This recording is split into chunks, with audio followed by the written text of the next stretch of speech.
Foram 8 anos da gestão do Vitória que mudou a cidade. O ano de 25 está bem preparado. E o comprometimento de financiamento das contas do município é muito grande. Ela quase que inviabiliza os investimentos. Então a gente tem que ter criatividade e trabalhar com a iniciativa privada. A grande trava disso tudo não é nem a ponta, mas é a questão burocrática. E isso trava muito. Isso hoje é um problema crônico no Brasil. Se não houver uma política mais integrada por parte de quem tem que fazer essa integração, e é o governo do estado, não vai haver avanço. Betim é muito sensível à questão da economia macro porque está baseado numa indústria automobilística. Os principais nomes do cenário político passam por aqui. Café com Política. Hoje recebendo o prefeito da cidade de Betim, região metropolitana de Belo Horizonte, Heron Guimarães do União Brasil. Heron, seja muito bem-vindo aqui neste ano de 2025. Bom início de ano para você. Obrigado, Guilherme. Obrigado, pessoal do Tempo, né? Essa casa que eu fiquei aí tantos anos e agora do outro lado, né? E aí, obrigado e vamos para uma boa entrevista. Vamos lá, Heron. Temos algumas coisas para a gente tratar aqui do ponto de vista de planejamento, Heron, e a gente tem a percepção, com os seus primeiros dias de trabalho desde a posse, que tem uma espécie de organização dos caminhos que você, e estou tomando a liberdade de chamá-lo aqui de você, colegas de jornal. Exatamente. Pretende dar para a sua administração. Especialmente nesse primeiro plano que o senhor apresentou, de reunir o primeiro escalão. É a mirada para quê exatamente? São áreas específicas? É um modelo de gestão que você quer colocar? O que exatamente é o plano? Primeiramente, Guilherme, a gente tem que contextualizar, né? A gente começou uma transição logo no dia 7 de outubro, depois das eleições. Contei com a ajuda imprescindível, né, do prefeito que deixou o cargo, Vitório Medioli, e naquele momento a gente já tinha conhecimento do que era mais urgente. Obviamente que todas as cidades, não só Betim, mas todas as cidades da região metropolitana e que está do Brasil, têm as prioridades muito bem definidas: saúde e transporte público.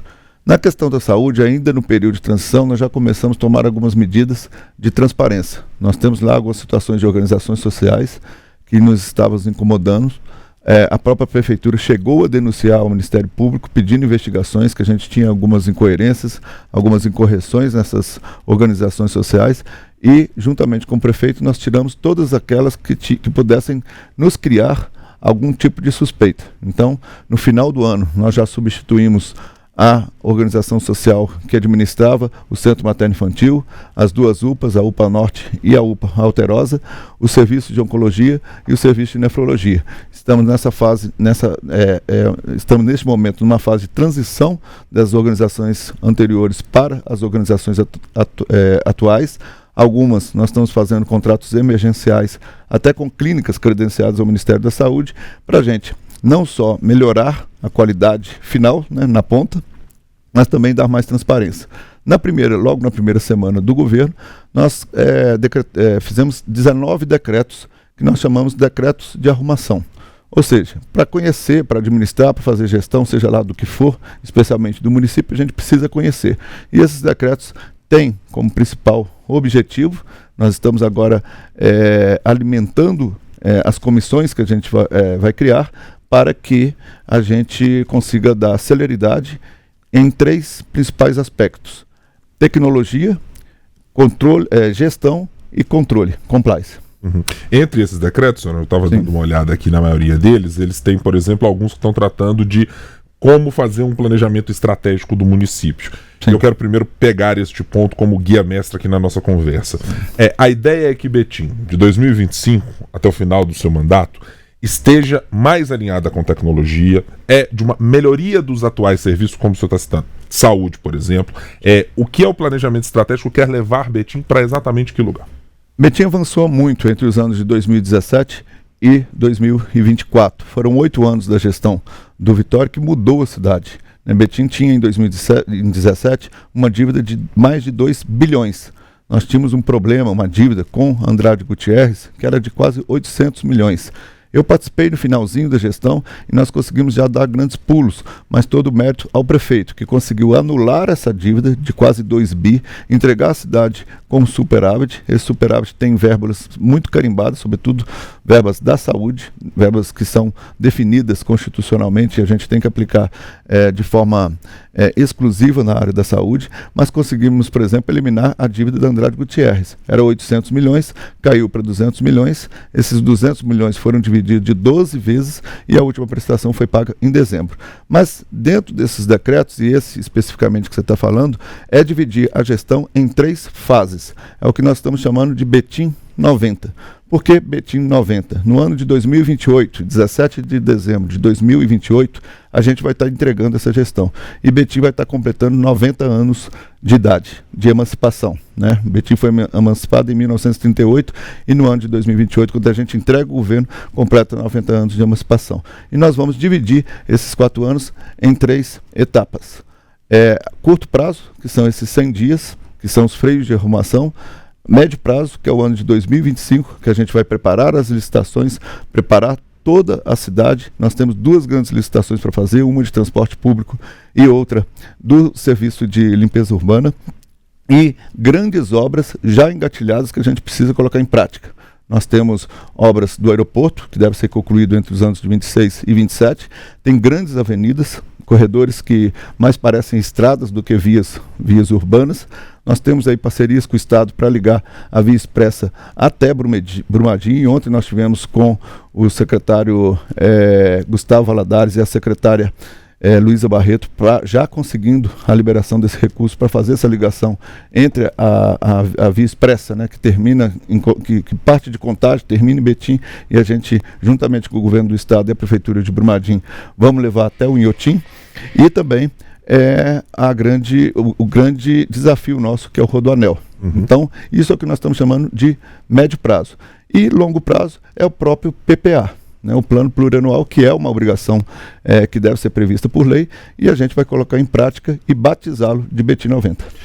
E aí eu quero dividir em 2 partes esses investimentos que você está mencionando, Heron. Sim. Quanto deles são possíveis com recursos próprios da Prefeitura, o quanto desse superávit mencionado por você vai ser capaz de induzir essas obras, e o quanto eles terão de, por exemplo, obras que vão ser de concessões, de novos equipamentos públicos via concessão, porque também é um dos itens que está nos decretos também editados por você nesse início de 2025. Sim. Ontem, com a secretária Luísa Barreto e com o secretário Gustavo Valadares, nós discutimos essa ligação da Via Expressa até Brumadinho. Isso é uma compensação, né, do crime da Vale, e isso vai ser exclusivamente do governo estadual. Quero aqui, inclusive, agradecer ao governador que no 6º dia de gestão ele já anunciou isso para Betim. Eu faço aqui o reconhecimento a esse anúncio que ele me adiantou ontem. Nós ainda vamos formalizar isso, não é uma coisa que está formalizada, mas ele me adiantou ontem e nós vamos fazer, inclusive, um evento de anúncio público desse grande investimento que vai ser na casa de 45, 46 milhões. E vai dar muita celeridade, não só para Betim, mas para todo o eixo metropolitano. Contagem, BH, que poderá ir ao maior museu aberto da América Latina, de uma maneira muito mais eficiente, de uma maneira muito mais segura. Então, isso todo mérito ao governo do Estado de dar celeridade a isso. Lógico que esse dinheiro vem de uma medida compensatória, mas temos que dar esse mérito, porque logo no 6º dia de governo ele permitiu, pelo menos anunciou isso para nós.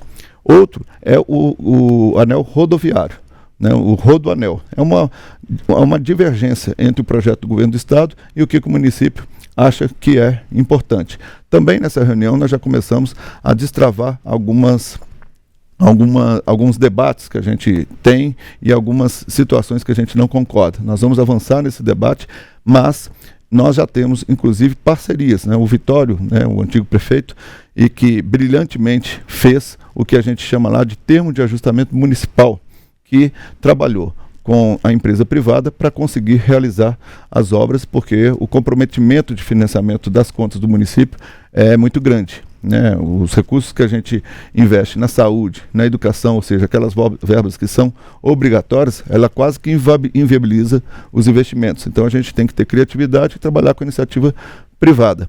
Nós investimos hoje 27% na saúde, investimos quase 30% na educação, temos quase 30% comprometido com a folha, sobra muito pouco para investimento. Se não for ações de criatividade e de avanços com as parcerias público-privadas, a gente não consegue. E a gente pensa dar celeridade no Rodoanel através desse tipo de parceria. E a gente consegue imaginar que para o ano de 24 e o ano de, para o ano de 25, para o ano de 26, nós vamos ter aí entre 270 e 400 milhões para fazer esse investimento em vias importantes do que se refere à questão da mobilidade urbana.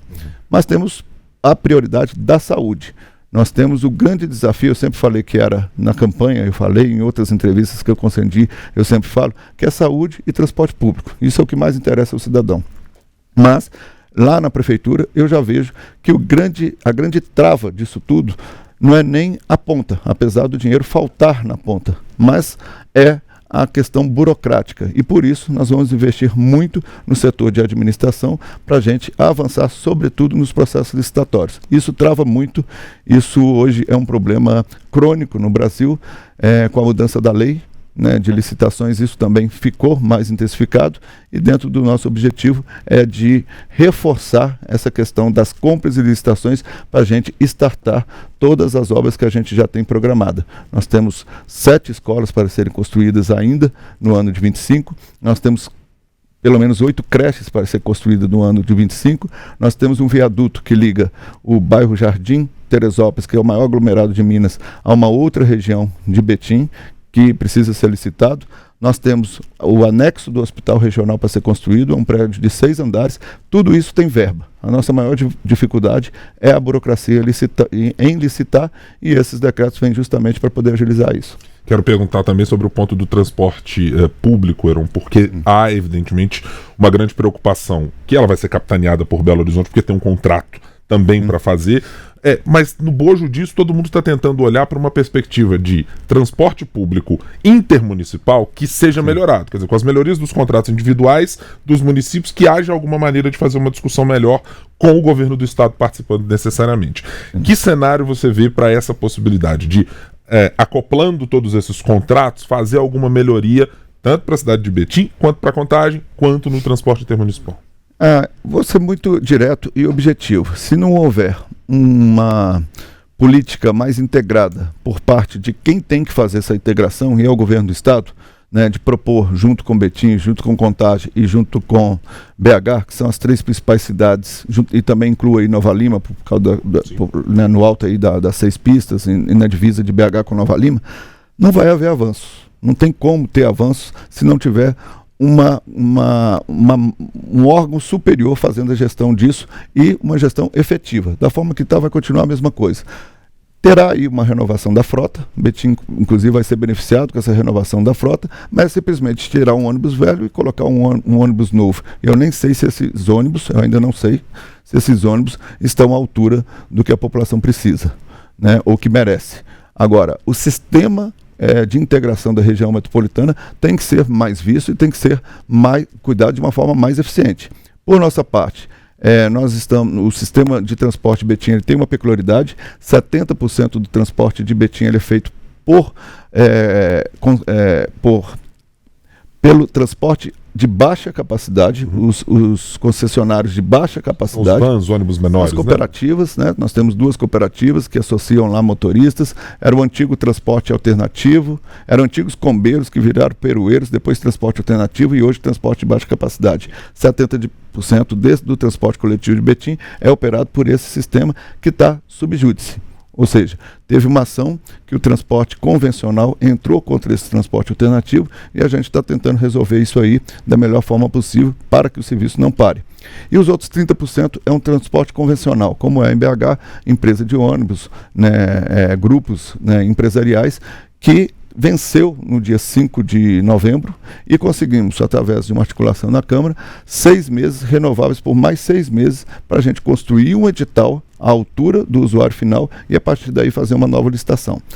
Juntando essa situação dos 70% do transporte de baixa capacidade, também com os 30% do transporte convencional, nós vamos construir um edital, um novo tecido de transporte público na cidade, já com vistas para um melhor atendimento do usuário final em Betim. Inclusive, pensando em algum tipo de tarifa social dentro das regiões. Betim é uma cidade que tem 10 regiões administrativas e muito distintas umas da outra, e que precisa, inclusive, de transporte integrando bairros de uma mesma região. Então esse é o nosso principal desafio.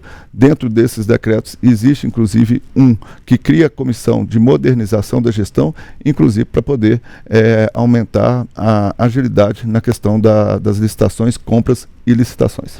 Deixa eu perguntar agora sobre o ponto de vista mais macro de licitações, compras e concessões. Deixa eu perguntar do ponto de vista agora mais macro de recursos, Heron, porque essa é uma preocupação de todos os municípios. Já no ano passado havia uma preocupação claríssima com o ICMS da educação, pelas perdas que Betim, Contagem, Belo Horizonte e outras cidades acumularam. Vai se somando a isso mudanças na reforma tributária, tem outras pressões de arrecadação com a chegada, por exemplo, do que foram o piso da enfermagem. Onde está a grande pressão hoje sobre os prefeitos das cidades, do ponto de vista fiscal, do ponto de vista de arrecadação, e o que Betim tem também nesse cenário? Nós temos muita preocupação com relação a essa mudança. Isso vai trazer, de certa forma, algum tipo de expectativa negativa para o município. Mas Betim tem o ano de 25 preparado. O ano de 25 está bem preparado. Os outros 3 a gente tem que tomar muito cuidado e ver quais são os rumos que o país vai tomar. É de se preocupar, mas para o ano de 25 nós temos recursos em caixa, nós já temos as licitações sendo preparadas. Então o ano de 25 eu digo que vai ser um ano de arrumação mesmo, e a gente tem muita obra que deixou, né, que o próprio prefeito Vitório Medioli deixou, e a gente tem que executar. Nós temos aí que melhorar bastante a questão da saúde, é o nosso calcanhar de Aquiles, sim, como todas as cidades da região metropolitana, e são poucas as cidades do Brasil que não tem esse problema, mas a gente vê com preocupação a economia macro, né? Betim é muito sensível à questão da economia macro porque está baseado numa indústria automobilística.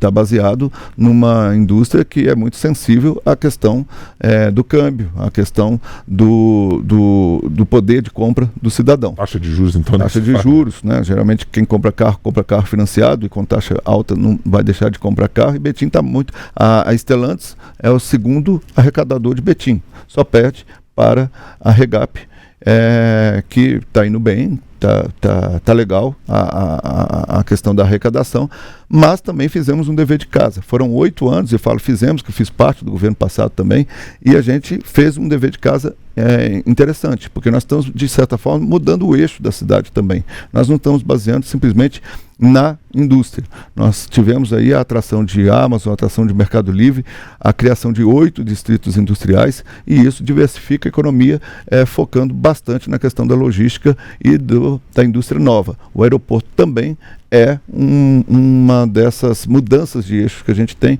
e que vai arrecadar. A nosso orçamento, a gente tem expectativa de ter em 2025 3,2 bilhões, mas de orçamento próprio, na casa de 2, próprio não, que pode ser utilizado mesmo, sem os precatórios, sem os comprometimentos que temos com dívidas de governos passados. Entre 2017 e 2024 não foi feito nenhum empréstimo, mas antes de 2017 nós tivemos muitos empréstimos que ainda estamos pagando, né? Geralmente os empréstimos são mais de 20 anos, então nós estamos ainda de fase de conclusão desses pagamentos. Então nós temos aí liberado algo próximo de 2,4 bilhões, mas, ressaltando, 27% está comprometido com saúde, 30% com educação e mais 1/3 quase comprometido com a folha de pagamento. Sobra muito pouco para investimento, e o investimento vai ser na base da parceria e do apoio da iniciativa privada. Temos mais 1 minuto antes da gente encerrar nossa conversa aqui, Heron, mas eu quero te perguntar do ponto de vista quase que emocional na relação com a cidade de Betim. Assim. Ao final do seu mandato, você quer entregar exatamente o que para a cidade? Que relação você quer construir com o cidadão betinense, do que vai ser ou do que pode ser a marca da gestão Heron Guimarães?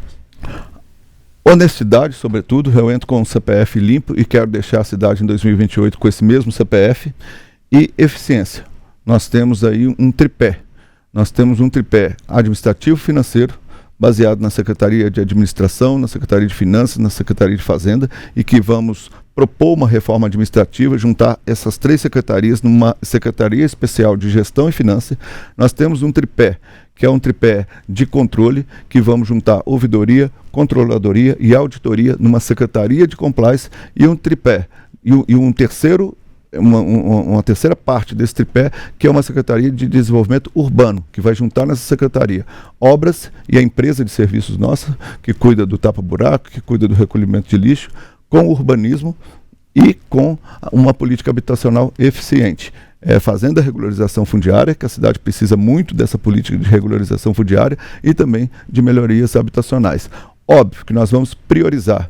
Nós tomamos medidas lá que impactam nos serviços estaduais e federais que a prefeitura quase que sustenta. Não é que nós vamos deixar de assistir esses órgãos, mas nós vamos priorizar aquilo que é de responsabilidade do município e quero entregar no ano 90 da cidade, uma cidade melhor que eu encontrei. Já encontrei uma cidade muito melhor do que em 2017, quando Vitória assumiu. E quero entregar uma cidade mais humanizada e uma cidade que tenha que os betinenses tenham cada vez mais orgulho de morar lá. Eu sou um betinense, né, vivo lá desde o ano de 1976, não nasci em Betim, mas fui para lá com 9 meses de idade e quero ter orgulho de lá em dezembro de 28 vir aqui novamente e dizer: nós realizamos o estádio, nós realizamos a Via Icaivera, nós realizamos o Rodoanel, de preferência em comum acordo com o Estado, nós fizemos a ligação da Via Expressa para Brumadinho, nós melhoramos a saúde, nós mantivemos o patamar da educação e melhoramos a educação com fornecimento de uniformes, com kits escolares, e nós trabalhamos com as minorias, seja na igualdade racial e seja também em políticas, sobretudo aquelas que valorizam o autismo e os espectros especiais que nós temos hoje. Antes de 28 a gente chama, tá? Não, certo. Vamos esperar até dia 28, não tem coisa. Mas o 28 vai ser o balanço final. Tudo bem. Heron, obrigado pela participação aqui no nosso Café com Política. Até a próxima. Obrigado, Guilherme. E aqui, esse estúdio maravilhoso que a gente ajudou a construir num tempo, e faço votos que isso, né, vocês avancem cada vez mais, porque existe aqui uma afetividade, um carinho também de estar aqui, e é muito importante a gente voltar de onde a gente estabeleceu as raízes. Obrigado e vamos em frente.